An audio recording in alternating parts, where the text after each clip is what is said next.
Bab 973, lawanku adalah kakekmu. Sander Ye datang ke domain naik surga. Domain naik surga saat ini masih ramai dan makmur. Banyak master dari peradaban kosmik datang ke sini satu demi satu untuk mencari peluang, dan beberapa datang ke sini untuk berlatih. Energi spiritual di tempat ini jauh lebih kaya daripada tempat lain. Lagi pula, sudah ada jalan raya di sini. Tentu saja, masih banyak orang yang ingin datang ke sini untuk mencari peluang, terutama orang-orang berbakat yang datang ke sini dengan harapan bisa disukai oleh jalan Tao yang ada. Selama kamu disukai oleh jalan Tao yang ada, kamu bisa mencapai langit dalam satu langkah. Di jalur kultivasi ini, ada perbedaan antara ada orang yang mendukung kamu dan tidak ada orang yang mendukung kamu. Sander Ye mengangkat kepalanya dan melihat ke surga ke-9.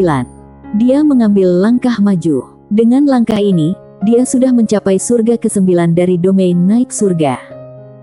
Di bawah pintu batu, berdiri seorang pemuda. Su Yuchen. Aura Su Yuchen tertahan dan ranahnya tidak bisa dilihat. Saat Su Yuchen melihat Sander Ye, dia tersenyum tipis dan berkata, "Tuan Muda Ye, kita bertemu lagi."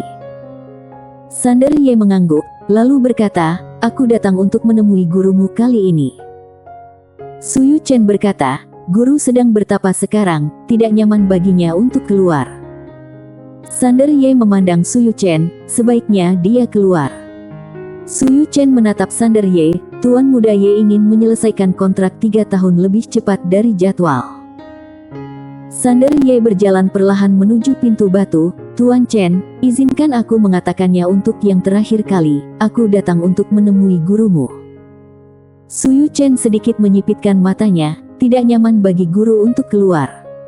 Sekarang, Sander Ye mengangguk, dan saat kakinya yang terangkat turun, cahaya pedang sudah mencapai Su Yuchen. Mata Su Yuchen tiba-tiba menyusut, dan tangannya mengepal erat. Dalam sekejap, waktu dan ruang di sekitarnya menjadi terdistorsi secara aneh. Memanipulasi waktu dan ruang. Namun, bagaimana pengetahuannya tentang ruang dan waktu bisa dibandingkan dengan Sander Ye sekarang? Terlihat pedang jiwa Sander Ye secara aneh melewati ruang dan waktu yang terdistorsi, dan langsung menuju ke Su Yuchen. Su Yuchen merasa ngeri dan mengangkat tangannya ke depan. Bang! Dengan suara ledakan, Su Yuchen langsung terlempar ribuan kaki jauhnya, dan begitu dia berhenti, pedang jiwa tertancap di antara alisnya. Su Yuchen tetap di tempatnya. Sander Ye tidak melihatnya, tapi berjalan menuju pintu batu. Pada saat ini, desahan tiba-tiba terdengar dari pintu batu, dan kemudian jalan Tao yang ada perlahan keluar. Sander Ye berhenti. Jalan Tao yang ada memandang Sander Ye dengan ekspresi yang rumit. Setelah tidak melihatnya dalam waktu singkat, kekuatan Tuan Muda Ye sudah mengalami perubahan yang mengejutkan. Sungguh monster. Sander Ye berkata, "Senior, aku dengar kamu berlindung di ketua aula kedua aliansi jalan jahat." Jalan Tao yang ada saat ini diam. Sander Ye melihat ke jalan Tao yang ada, menunggu jawaban. Jalan Tao yang ada mengangguk, "Ya." Sander Ye tersenyum dan tidak berkata apa-apa. Dia membuka telapak tangannya dan cincin penyimpanan muncul di tangannya. Dengan pemikiran di benaknya, cincin penyimpanan perlahan melayang di depan jalan Tao yang ada. Ada lebih dari 200.000 kristal abadi di dalamnya. Melihat pemandangan ini, jalan Tao yang ada tiba-tiba merasa sedikit bingung. Sander Ye berkata, "Utang ayahku, utang aku dan ditambah bunganya, dilunasi seluruhnya." Jalan Tao yang ada agak tidak terduga, dan tidak tahu apa niat Sander Ye. Saat ini, Sander Ye berkata lagi, "Hutang ayahku dan aku sudah lunas, sekarang saatnya kita melunasi hutang baru." Jalan Tao yang ada menyipitkan matanya sedikit, dan detik berikutnya, waktu dan ruang di depannya tiba-tiba terbelah, dan pedang keluar tanpa peringatan apapun. Tangan kanan Singdao tiba-tiba mengepal, lalu dia meninju dengan keras. Bang! Pedang jiwa terpaksa berhenti di tempatnya karena pukulan ini. Namun detik berikutnya, ruang dan waktu di sekitar jalan Tao yang ada tiba-tiba berubah menjadi kisi-kisi aneh, dan pedang jiwa yang tak terhitung jumlahnya keluar untuk membunuh mereka. Melihat adegan ini, Jalan Tao yang ada terkejut. Dia hendak mengambil tindakan, tapi saat ini, Sander Ye memegang pedang King Xuan di kejauhan dan menebasnya dengan tajam. Waktu satu dunia. Sebelum Jalan Tao yang ada bisa bereaksi, area ruang dan waktu tempat dia berada segera menjadi ilusi, dan tubuhnya mulai menghilang sedikit demi sedikit.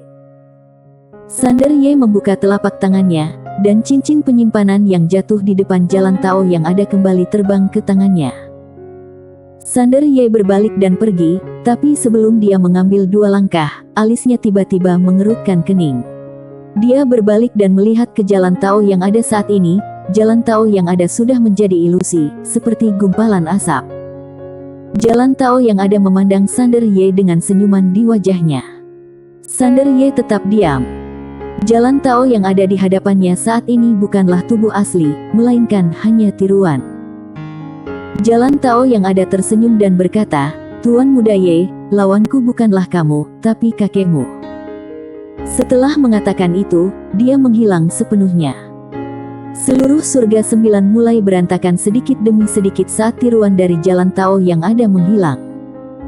Seluruh domain naik surga segera berada dalam kekacauan.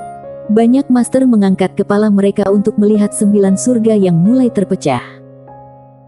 Di 9 surga, beberapa aura kuat tiba-tiba muncul di tempat kejadian, dan kemudian, orang tua beruban muncul tidak jauh di depan Sander Ye bersama 10 master di ranah Kai Tao. Orang-orang ini melindungi Suyu Chen, dan mereka memandang Sander Ye dengan sangat waspada. Pemimpinnya, orang tua beruban, memandang Sander Ye. Dia menangkupkan tangannya dan berkata dengan hormat, "Tuan Muda Ye, Suyu sudah menyinggung berkali-kali. Mohon maafkan." Karena itu, dia mengeluarkan cincin penyimpanan, dan cincin penyimpanan perlahan melayang di depan Sander Ye. Ada 10.000 kristal abadi di dalamnya. Sander Ye melirik ke arah cincin penyimpanan lalu menggelengkan kepalanya. "Dia dan aku berkompetisi lebih awal. Kami tidak punya dendam lain, jadi ini tidak perlu." Setelah mengatakan itu, dia berbalik dan pergi. Saat ini, Suyu Chen tiba-tiba berkata, "Tuan Muda Ye." Sander Ye berhenti dan menoleh ke arah Suyu Chen. Suyu Chen menatapnya. 3 tahun kemudian, kuharap kita bisa bertarung lagi." Sander Ye berpikir sejenak dan mengangguk, "Oke." Setelah mengatakan itu, dia berubah menjadi cahaya pedang dan menghilang tidak jauh. Setelah Sander Ye pergi, orang tua beruban dan yang lainnya menghela nafas lega. Kini nama Sander Ye begitu lantang dan jelas. Mereka hanya mendengarnya sebelumnya, tetapi hari ini mereka mengetahui bahwa Tuan Muda Ye ini jauh lebih kuat daripada yang dikatakan legenda. Biarpun Jalan Tao yang ada hanyalah tiruan, kekuatannya pasti melebihi ranah Mi Tao biasa. Namun, dia dipotong oleh Tuan Ye hanya dengan 1 pedang. Kekuatan ini hanya bisa digambarkan sebagai sesuatu yang menakutkan. Seolah memikirkan sesuatu, orang tua beruban tiba-tiba menoleh dan memandang Suyu Chen di sampingnya. Suyu Chen menatap tajam ke tempat Sander Ye menghilang di kejauhan. Orang tua beruban menghela nafas dalam hatinya, dan sedikit kerumitan muncul di matanya. Suyu, cucunya ini lahir sebagai tanggapan atas Tao, dan di depan matanya, dia ditakdirkan untuk menjadi eksistensi paling mempesona di era ini, tetapi dia kebetulan bertemu dengan monster seperti Sander Ye. Bukan lahir pada saat yang tepat. Suyu Chen perlahan menutup matanya. Kalah atau menang, harus ada tujuan. Orang tua beruban tiba-tiba menghela nafas lega. Yang paling dia takuti adalah Suyu Chen akan patah hati, tapi untungnya hal itu tidak terjadi.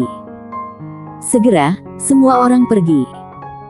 Setelah Sander Ye meninggalkan domain naik surga, dia datang ke dinasti Zhou, namun dia tidak langsung pergi cari Fanny Zhou, melainkan datang ke ibu kekaisaran dinasti Zhou sendirian.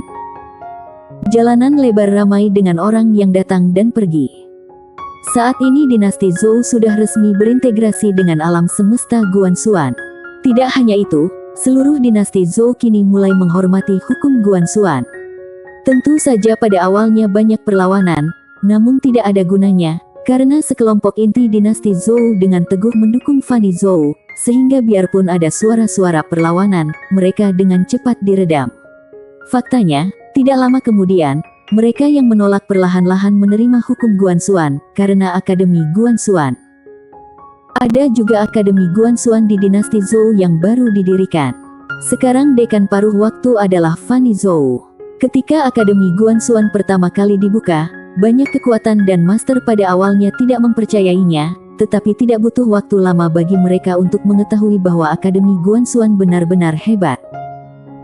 Karena mereka menemukan bahwa ternyata ada master di ranah Mitao sebagai tutor, padahal di dinasti Zhou tidak pernah memiliki ranah Mitao dalam sejarah, tapi sekarang ada di akademi ini, dan jumlahnya lebih dari 1. Memiliki master setingkat ini sebagai mentor secara langsung membuat banyak kekuatan dan sekte di dinasti Zhou bersemangat. Selain itu, perlakuan di Akademi Guanxuan juga sangat baik. Bisa dikatakan sekte atau keluarga manapun pasti akan tertinggal selama tidak bergabung di Akademi Guanxuan. Akibatnya, banyak sekali sekte dan keluarga bangsawan yang meminta untuk bergabung dengan Akademi Guanxuan. Tidak hanya sekte dan keluarga bangsawan, tetapi juga keluarga kecil biasa, sekte kecil dan masyarakat biasa juga berusaha untuk bergabung dengan Akademi Guanxuan, karena ini adalah kesempatan untuk mengubah takdir mereka. Untuk sementara waktu, Akademi Guanxuan menjadi tempat tersibuk di dinasti Zhou. Selain Akademi Guanxuan, ada kekuatan baru yang berkembang pesat di dinasti Zhou, dan popularitasnya tidak kalah dengan Akademi Guanxuan. Paviliun Xianbao.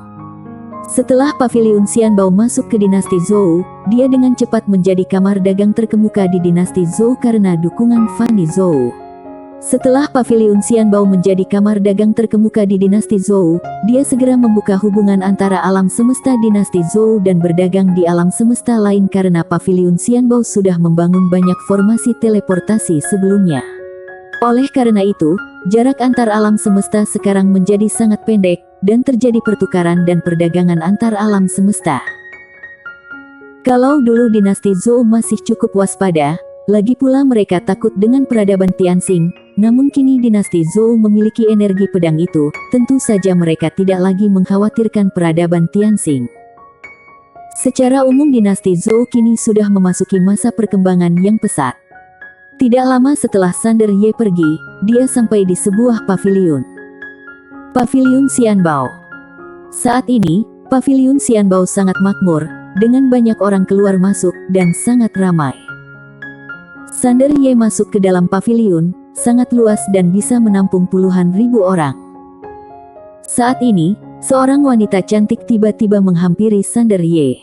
Dia membungkuk sedikit dan berkata sambil tersenyum, "Halo, apa yang kamu butuhkan?" Sander Ye memandang wanita itu dan tersenyum, "Aku ingin datang mengambil uang." Ekspresi wanita itu tiba-tiba berubah, "Kamu ingin merampok?" Sander Ye bersambung,